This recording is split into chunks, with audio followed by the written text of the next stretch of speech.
Okay, so today's lesson, we are going to continue with lesson 7.8 concepts, which was to subtract fractions with renaming. And now we're going to get into our book practice. So I'm going to start you off with the first problem, and then you should pause the video, grab some paper and a pencil, work out the problems on your own, and then compare your answers to mine. So if we take a look at the first problem, it asks us to rename both mixed numbers as fractions and then find the difference. So if you go back to the lesson video, I walked you through two ways that you can subtract fractions and rename them. And one way is to take both of your mixed numbers and rename them as fractions greater than 1 and then do your subtraction. So that's what they want us to do for this first one.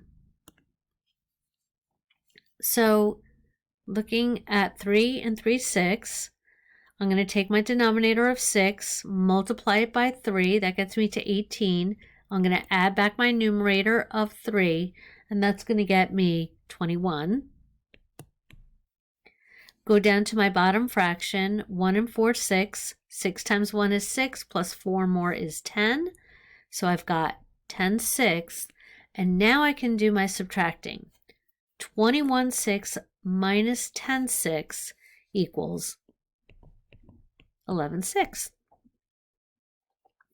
But this is still a fraction greater than 1. So what I'm going to do now is rename it as a mixed number, which is how you should show all of your answers.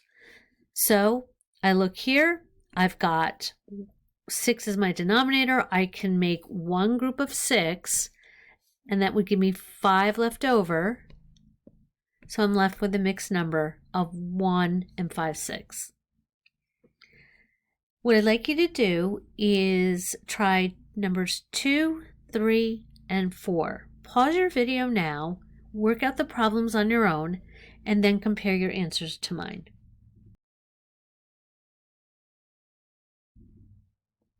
Okay, so let's see how we did. For number 2, we have 1 and 1/3, and we're subtracting out 2/3. I'm going to solve these problems using the two methods because depending on what you're more comfortable with using, I just wanted to show you two different ways you can get at the answer. So for this problem, I'm going to take this fraction and I'm going to rename it as a fraction greater than 1. So 3 times 1 is 3, plus 1 more is 4. I can rename that as 4/3. Now when I subtract out 2/3, it's a very easy subtraction problem, and I get an answer of 2/3. Moving on to number 3, I've got 4 and 7/10 minus 1 and 9/10. For this one, I'm just going to rename my top fraction. So if I'm working with tenths, I know that 1 is equal to 10 tenths. So I'm going to take 10 tenths out of my whole number, add it to 7 tenths, giving me 17 tenths. Now I'm ready to subtract out 9 tenths. And that leaves me with 8 tenths, and 3 minus 1 is 2. Now I can take this fraction and put it to simplest terms. My greatest common factor that these two numbers share is 2. So I'm going to end up with a final answer of 2 and 4/5. If you left it at 2 and 8/10, that's fine. That's still correct. But there is a simpler form of the answer. And then for number 4, 3 and 5/12 minus 8/12. And again, when I start working with denominators that are larger, I find it's just easier to take one of your whole numbers and then add back the 1 to your fractions. I just find that easier, but that's up to you. You can choose whatever method works for you.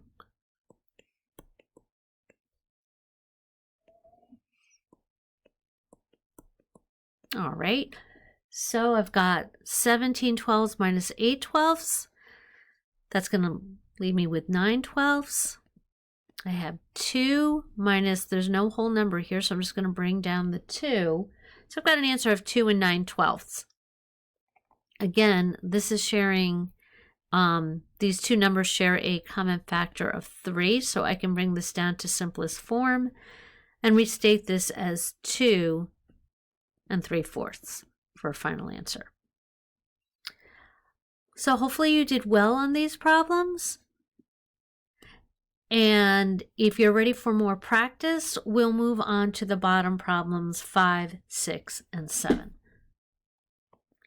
Okay, so take a minute here to take a look at numbers 5, 6, and 7. 6 is a little tricky. And you can pause the video again, work out the answers, and then compare to what I have. You can solve them whichever method works for you. You can either rename a whole number back as a fraction, or you can take both of your fractions and rename them as fractions greater than 1 and then do your subtracting. It's really your the method that you just feel the most comfortable with. Okay, so down to our final problems. 8 1/10 minus 2 9/10. I could make both of these fractions, both of these mixed numbers into fractions greater than 1 and then do my subtracting, or I can just rename one of the top fraction. That's what I'm going to do. So make that 7. I'm working with tenths, so I'm going to add that 1 back as 10/10, which is going to rename it as 11/10. So again, what I'm doing, if you just want to follow this over here, I'm just renaming 8 1/10 as 7 11/10, which is not how we would normally leave the mixed number, but it's going to allow us to subtract out 2 9/10. So 11 minus 9 is 2. I'm working with tenths. 7 minus 2 is 5, so I've got an answer of 5 2/10. And now I can take this fraction, bring it down to its simplest form, and restate it as 5 1/5. Okay, on to number 6. I think this was a little tricky. You have 2 minus 1 1/4. Now, 2 is the bigger number, but it's a whole number. So how do we subtract out 1 1/4? The best way to do that is to, again, rename 2 as 1. And now since the bottom fraction is working in fourths, let's rename this as 1 4/4. So now we can do the subtraction of our fractions. 4 minus 1 is 3. We've got 3/4. 1 minus 1 is 0, so we just leave our answer as 3/4. And then to number 7. 4 1/5 minus 3 2/5. I'm going to rename both of these fractions as fractions greater than 1. 5 times 4 is 20, plus 1 more is 21, so that gets renamed as 21/5.